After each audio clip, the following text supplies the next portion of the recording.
وقوله صلى الله عليه وسلم: ألا تأمنوني وأنا أمين من في السماء، حديث صحيح. وقوله صلى الله عليه وسلم: والعرش فوق الماء والله فوق العرش وهو يعلم ما أنتم عليه، حديث حسن رواه أبو داود وغيره.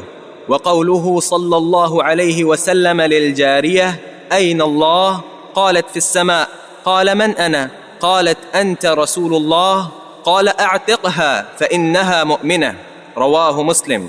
وقوله صلى الله عليه وسلم: أفضل الإيمان أن تعلم أن الله معك حيثما كنت، حديث حسن۔ یہاں بھی شیخ الاسلام نے بہت سی احادیث پیش کی ہیں، اور اصل مرکزی موضوع اللہ تعالیٰ کا علو اور اس کا بلندی پر ہونا، تمام مخلوقات کے اوپر ہونا، یہ ان احادیث کا موضوع ہے۔ پہلی حدیث رسول اللہ صلی اللہ علیہ وسلم کا فرمان: الا تأمنونی وانا امین من فی السماء۔ یہ الا حرف تنبیہ ہے، حرف استفتاح ہے، خبردار کرنے کے لیے، تنبیہ کرنے کے لیے، خبردار تم مجھے امین کیوں نہیں مانتے؟ الا تأمنونی، مجھے امین کیوں نہیں مانتے؟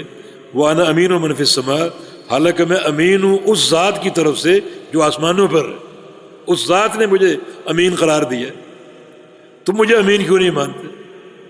امین کیسے قرار دیا؟ حدیث شیخ الاسلام نے مختصر ذکر کی ہے، آگے حدیث کے الفاظ ہیں: یأتینی خبر السماء صباحا و مساء۔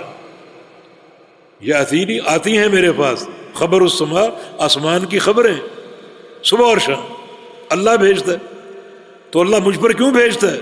کیونکہ اللہ مجھے امین قرار دیتا ہے، اللہ تعالیٰ مجھے امین قرار دیتا ہے۔ تم مجھے امین کیوں نہیں مانتے؟ تم مجھے امین کیوں نہیں قرار دیتے؟ اصل حدیث چونکہ مختصر ہے، اصل حدیث قصہ یہاں پر یہ ہے کہ جناب علی رضی اللہ عنہ نے جو نبی علیہ السلام کے امر سے تشریف لے گئے تھے بطور گورنر کا عامل کے، کچھ سونا بھیجا، غالباً یمن سے سونا بھیجا۔ وہ کچا سونا تھا، یعنی اس کی میل کچیل دور نہیں کی گئی تھی، اور وہ تھیلے بھر کر آپ نے، یا تھیلی بھر کے آپ کی خدمت میں بھیجا۔ رسول اللہ صلی اللہ علیہ وسلم نے وہ سونا 4 صحابہ میں تقسیم کر دی، ان کی تالیف قلبی کے لیے، 4 صحابہ میں۔ تو ایک شخص یہ کہہ اٹھا کہ ہم بھی اس سونے کے حقدار تھے، ہمیں کیوں نہیں حصہ دیا گیا؟ نبی علیہ السلام کی تقسیم پہ اعتراض کیا، حالانکہ خاموشی بہتر تھی۔ اللہ کے پیغمبر کا اقدام، آپ کا عمل مبارک، اور اگر آپ محتاج ہیں لیکن پھر بھی خاموشی اختیار کریں تو اللہ آپ کو مالا مال کرنے پر قادر۔ یہ شخص صبر نہ کر سکا اور کہا کہ ہم بھی سونے کے حقدار تھے، مانا نبی علیہ السلام کی تقسیم پر بالفاظ دیگر آپ کی امانت پر اس نے ایک انگلی اٹھائی۔ تو رسول اللہ صلی اللہ علیہ وسلم نے یہ ذوالخویسرہ جو بعد میں خارجی بنا اور اس کی پشت سے خوارج کی نسل نکلی، ورنہ صحابہ ہی جرت نہیں کر سکتے، ان کا ایمان مثالی ایمان تھا۔ ذوالخویسرہ جو یعنی خارجی تھا اور خوارج اس کی پشت سے نکلے، اس کی اصل سے نکلے، تو تب اللہ کے نبی نے یہ فرمایا کہ الا تأمنونی وانا امین من فی السماء، کہ تم مجھے امین کیوں نہیں مانتے؟ میں تو امین ہوں آسمان والے کی طرف سے۔ یہاں شاہد کیا ہے؟ اس حدیث کو کیوں نقل کیا؟ اللہ تعالیٰ کا علو ثابت کرنے کے لیے، اللہ اوپر ہے، آسمانوں کے اوپر ہے۔ دوسری حدیث والعرش فوق الماء واللہ فوق العرش، کہ عرش پانی کے اوپر اور اللہ عرش کے اوپر۔ یہ پانی جو ہے جس کی تہ سے لے کر سطح تک 500 سال کی مسافت کا فاصلہ، 7ویں آسمان کے اوپر، پہلا آسمان، دوسرا، پھر تیسرا، پھر چوتھا، ہر آسمان کے بیچ فاصلہ 500 سال کا، ہر آسمان کا حجم اور کثافت 500 سال کی، پھر کرسی اور آسمانوں اور کرسی کے درمیان 500 سال کا فاصلہ، اور پھر وہ بحر جس کی سطح سے لے کر تہ تک 500 سال کا فاصلہ، اور اتنے ہی فاصلے پر اللہ کا عرش، اس عرش پہ اللہ تعالیٰ مستوی ہے۔ تو رسول اللہ صلی اللہ علیہ وسلم نے ارشاد فرمایا کہ عرش پانی کے اوپر ہے اور اللہ عرش کے اوپر ہے۔ وَهُوَ يَعْلَمُ مَا أَنْتُمْ عَلَيْهِ، اور اللہ جانتا ہے کہ تم کس چیز پر ہو، تمہارا کیا عمل ہے اور کیا کردار ہے، اچھا ہے یا برا ہے۔ اتنی بلندی کے باوجود اللہ تعالیٰ تمہارے ایک ایک عمل سے آگاہ ہے، اور ایک ایک عمل سے واقف ہے۔ یہاں بھی مقصود کیا ہے؟ اللہ تعالیٰ کا علو اور اس کا کائنات پر، مخلوقات پر بلند ہونا، یہ اللہ کی صفت ہے، صفت ذاتیہ۔ علو اس کی صفت ذات ہے، اور عرش پہ استوا اس کی صفت فعلیہ ہے۔ جی آگے یہ حدیث حسن ہے اور ابو داود اور دیگر کتب میں موجود ہے۔ وقولہ، تیسری حدیث، نبی علیہ السلام کا فرمانا، للجاریہ، لونڈی کے لیے۔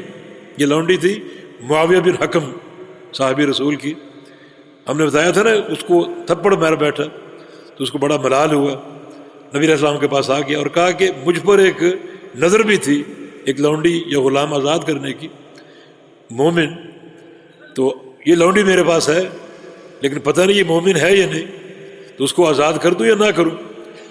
پھر اس کو میرے پاس لاؤ۔ یہ لونڈی عجمی تھی، عربی نہیں تھی، عجمی تھی، اس کو میرے پاس لاؤ۔ لایا گیا، فرمایا کہ این اللہ، اللہ کہاں ہے؟ قالت فی السماء، اس نے کہا آسمان پر، یعنی فی بمانا اعلیٰ، جو پہلے ہم بتا چکے، یا السماء بمانا بلندی، تو فی اپنے معنی پر ظرفیہ، ظرف کے معنی میں موجود ہے، آسمانوں پر۔ قال من انا، میں کون ہوں؟ قالت، لونڈی نے کہا انت رسول اللہ، آپ رسول ہیں اللہ کے۔ اس نے پھر آسمان کی طرف اشارہ کیا، اللہ تعالیٰ کا علو۔ فرمایا اعتقھا فإنھا مؤمنہ، اس کو آزاد کر دو، یہ مومن ہے۔ تو محض ان دو مسائل پر رسول اللہ صلی اللہ علیہ وسلم نے اس کے مومن ہونے کی گواہی جو ہے وہ دی۔ تو یہ بھی اس بات کی دلیل ہے کہ اللہ تعالیٰ کے لیے علو۔ کچھ لوگ تفوہ کرتے ہیں کہ تو لونڈی کا عقیدہ تھا، لونڈی کا عقیدہ کس کے سامنے آیا؟ رسول اللہ کے سامنے۔ یہ عقیدہ اگر باطل یا فاسد ہوتا تو جائز تھا کہ اللہ کے پیغمبر خاموش رہتے، بلکہ خاموش تو دور کی بات، آپ نے اس کے ایمان کی گواہی دی اس عقیدے کی بنا پر۔ تو باطل عقیدے پر رسول اللہ صلی اللہ علیہ وسلم ایمان کی گواہی دے سکتے؟ یہ بالکل تفور غیر شرعی بات ہے۔ اور پھر ایک اور حدیث ذکر کی، افضل الایمان ان تعلم ان اللہ معک حیثما کنت۔ افضل ایمان یہ ہے کہ تم یہ علم رکھو کہ اللہ تعالیٰ تمہارے ساتھ ہے، تم جہاں بھی ہو۔ اس حدیث کو شیخ نے حسن کہا ہے، کچھ علماء نے اس کو ضعیف بھی کہا ہے۔ بہرکیف اس کا حسن یا ضعیف ہونا مختلف ہی ہے، لیکن چونکہ اس حدیث کے معنی میں بے شمار دلائل ہیں قرآن کے اور حدیث کے جو اس کی معنی بھی تائید کرتے ہیں، اس لیے حدیث سے استدلال درست ہے اور قابل قبول ہے۔ اس حدیث کا موضوع کیا ہے؟ کہ اللہ آپ کے ساتھ ہے جہاں بھی تم ہو۔ اب پچھلی حدیثوں میں موضوع کیا تھا؟ اللہ اوپر ہے۔ ان میں کوئی منافات نہیں ہے، کوئی منافات نہیں۔ جو چیز اللہ نے بیان کی اس کو تسلیم کر لو، قبول کرو۔ دیکھو یہاں ایک ذہنی گھوڑے دوڑانا، عقلی گھوڑے دوڑانا، اس کا کوئی جواز نہیں ہے۔ ساتوں آسمان اور ساتوں زمینیں میرے خالق کے سامنے ایسے ہیں جیسے آپ کے ہاتھ میں ایک رائی کا دانہ، ایک رائی کا دانہ۔ تو کیا یہ کہنا اللہ کے بارے میں عقیدے وہ عالم کے اندر ہے، عالم کے باہر ہے، نہ اوپر نہ نیچے، نہ دائیں نہ بائیں، کوئی کہتا ہے لا مکان، کوئی کہتا ہے قلوب المؤمنین، کوئی کہتا ہے ہر چیز کے اندر، کوئی کہتا ہے ہر جگہ۔ یہ پوری کائنات اس کے نزدیک کیسی ہے؟ جیسے آپ کے ہاتھ میں رائی کا دانہ۔ حدیث ہے رسول اللہ صلی اللہ علیہ وسلم کی۔ تو پھر جو اللہ خبر دے اس کو قبول کر لو۔ اللہ عرش مستوی ہے، حق ہے، اس کی ذات عرش پر۔ اللہ تعالیٰ تم سب کے ساتھ ہے، حق ہے، باعتبار علم کے، باعتبار احاطہ کے، باعتبار قدرت کے۔ کوئی شخص، کوئی انسان، کوئی مرد یا عورت اللہ کے احاطے سے باہر نہیں، اس کی قدرت سے خارج نہیں۔ دونوں چیزیں حق ہیں اور دونوں پر ہمارا ایمان ہے اور ان میں کوئی منافات بھی نہیں۔ اب معیت کے تعلق جو بھی نصوص آئیں گے ان کا یہی معنی ہے۔ قرآن پاک میں نحن اقرب الیہ من حبل الورید، ہم تمہاری شارک سے بھی قریب ہیں، تمہاری شارک سے بھی قریب ہیں۔ بھائی یہ قرب، یہ قریب ہونا مخالطت کو ظاہر نہیں کرتا، مماسا کو ظاہر نہیں کرتا کہ قریب ہونے کا معنی اللہ تعالیٰ چھوتا ہے یا ہم خالق کائنات کو چھوتے ہیں یا بندوں کے بیچ وہ مختلط ہے، اختلاط کیے ہوئے، یہ قرب کا معنی نہیں۔